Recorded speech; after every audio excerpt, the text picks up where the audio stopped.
안녕하십니까 시청자 여러분. 지역의 시선으로 지구촌 곳곳의 현안 이슈를 철저하게 분석하고 대안을 제시하는 코리아24TV 코티 박사 정태입니다. 일본과 경제정쟁뿐만 아니라 한국을 둘러싼 국제정세, 러시아, 중국, 미국 등의 움직임도 심상치 않습니다. 물론 북한의 미사일 공세도 있지만요. 그러나 중에도 일본과의 경제정쟁에서 국민들의 애국심이 발휘되고 있습니다. 일본 제품 불매운동 그리고 일본에 가지 않기 운동들이 적극적으로 벌어지고 있습니다. 지금 현재 인터넷이나 페이스북 같은 카카오톡 같은 SNS에는 아베야 고맙다는 글, 일본의 본질을 알게 해준 글이 폭발적인 인기를 얻고 있는데 한편에서는 엄마 부대가 아베님 재송을 외쳐서 밀가루 세례를 받고도 있습니다. 국민들이 일본과 경제정쟁으로 고통을 받고 있는데 엄마 부대들이 아베님 재송을 외쳐대고 일본인들은 우리 국민들의 애국운동을 비아냥거리고 있으니 조선을 이간질하겠다는 조선총독부의 마지막 총독 아베 노부유키의 유언이 생각납니다. 일본의 전술을 알고 우리 국민들의 경각심을 일으키기 위해서 아베 노부유키의 유언을 먼저 살펴보고 요즘 인기를 얻고 있는 아베야 고맙다는 글을 읽어드렸더니 친구분들에게 또한 SNS에서 많은 공유를 해주셔서 우리 국민들이 일본의 속성을 철저하게 깨닫고 준비를 할 수 있도록 도움을 주시기 바랍니다. 먼저 아베 노부유키의 유언을 읽어드리겠습니다. 얼마나 섬뜩하신지 한번 들어보십시오. 우리는 패했지만 한국은 승리한 것이 아니다. 장담하건대 한국민이 제정신을 차리고 찬란하고 위대했던 조선의 역사를 되찾으려면 100년의 세월이 훨씬 더 걸릴 것이다. 우리 일본은 한국민의 총과 대포보다 무서운 신민교육을 심어 놓았다. 결국은 서로 이간질하면 노예적 삶을 살 것이다.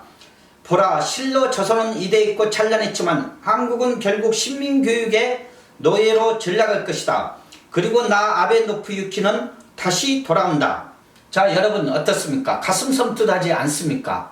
아베님 죄송하다를 외치는 엄마 부대의 모습이 떠오르지 않습니까? 일본 아베 수상은 미국의 트럼프와 골프를 칠 때 절절 따라다니다가 언덕에서 넘어져 아베는 트럼프의 조수라는 비아냥을 워싱턴 포스트로부터 듣기도 했습니다. 아베 수상님, 한국과의 경제정쟁에서 굴러떨어져 망신살이나 당하지 마십시오.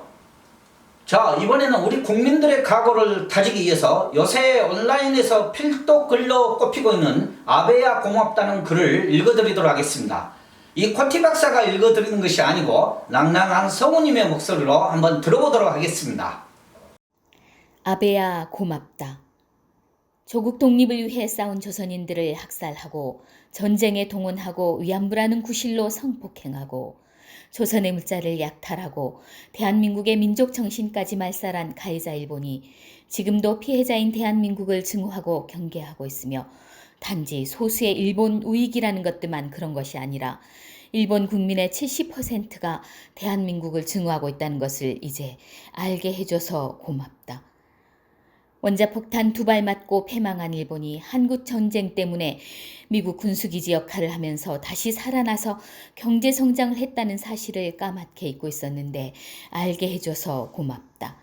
강제징용 피해자, 위안부 할머니 등에 대한 전범행위나 인권 문제도 해결하지 않고 호시탐탐 독도를 엿보며 초계기로 장난치고 정치적으로 이용하는 일본의 경거망동에 대해서 대한민국의 토착외구들이 슬슬 기어나와서 친일 매국노 역할을 하는 것을 명명백백하게 드러나게 한 것도 아베의 공이 크다.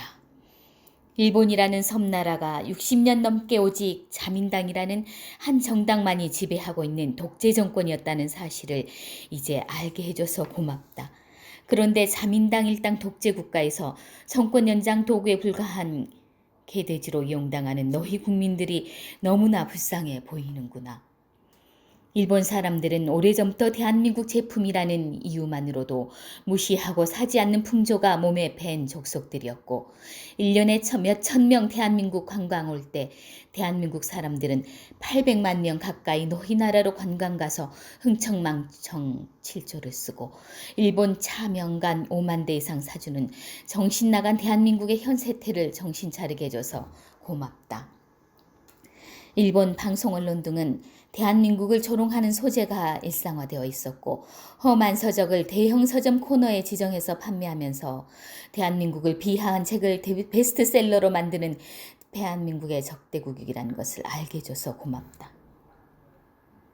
대한민국 국민들이 형편없는 제품이라도 애국심으로 국산품 애용하면서 대기업들을 이만큼 키웠는데 그 대기업들이 돈에 환장해서 일본과 협착하여 동네 슈퍼까지도 장악하고 일본 제품 버젓이 수입해서 팔아먹고 있는 것을 알게 해줘서 고맙다. 이제는 진짜 힘을 키워야 한다는 것을 가르쳐줘서 고맙다. 일본 여행 안 가기, 일본 제품 안 사기, 일본 홍보 SNS 반대 등등 작은 것부터 하나하나 실천하게 해줘서 고맙다.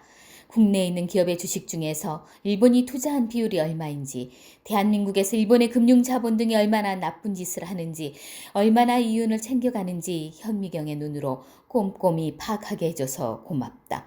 그동안 대한민국에 자생하는 토착 외구들이 일본을 위해서 대일 무역 700조 적자로 이 나라의 경제를 일본에 의존하게 만든 매국노였다는 것을 알게 해준 것도 고맙다. 우리 대한민국은 치졸한 무역 보복이나 하고 있는 너희를 이기려고 하는 것이 아니라 너희를 뛰어넘는 감히 일본이 함부로 입도 뻥긋하지 못할 강대한 나라를 만드는 시작이 될 것이니 대한민국을 열받게 해서 대한민국 국민들에게 애국심을 일으키게 한 아베가 얼마나 고마운가. 스스로 반성하지 않는 민족은 미래가 없다고 하신 백범 김구 선생님의 말씀을 가슴 깊게 새기게 한 것도 조국과 민족의 독립을 위해서 한 목숨 바친다며 24세 나이에 왜구들에게 폭탄을 투하하신 윤봉길 의사를 기억하게 한 것도 조국의 국권이 회복되면 고국에 반장해달라며 전국에서 대한민국 만세를 부르실 안중근 의사를 기억하게 한 것도 다 아베의 덕분이다. 36년 일본의 잔악한 식민 통치의 고통을 잊은 어리석은 후손들이 이제라도 본질을 알고 반성할 기회를 줘서 고맙다. 그런데 아베야, 대한민국도 너희를 섬나라 왜구들로 여기지만 그보다 세계 최강대국 미국을 상대로 핵무력 시위를 하고 급기야 트럼프까지 휴전선으로 끌어들인 3대째 독재하면서 김씨 왕조를 만든 정은이에게는 너희가 과거 저지른 전범 보상금 몇 천조를 보상해줘야만 한다니 참 걱정이 많겠구나. 그래서 너희가 항상 북한에게는 쩔쩔맸구나. 대한민국은 일본과의 모든 전쟁에서 반드시 이기고 식민지 역사와 친일 매국 역사를 다 청산하고 세계 강국으로 우뚝 설 것이니 오늘 이렇게 대한민국 국민들에게 뼛속 깊게 분노를 심어주고 각생하게 만들어준 아베, 이놈아 참 고맙다. 시청자 여러분 어떻습니까? 자, 튼튼한 대한민국의 경제 기반, 자주국방, 그리고 애국심을 위해서 이 방송이 마음에 드시면 주변 친구분들에게 많은 공유를 시켜주시고 또한 이쪽에 떠오르는 구독 신청을 눌러주시면 감사하겠습니다. 항상 지역의 시선으로 지구촌 현안 이슈를 철저하게 분석하고 대안을 제시하는 코리아24TV 콕티 박사와 같이 하는 시간이었습니다. 감사합니다.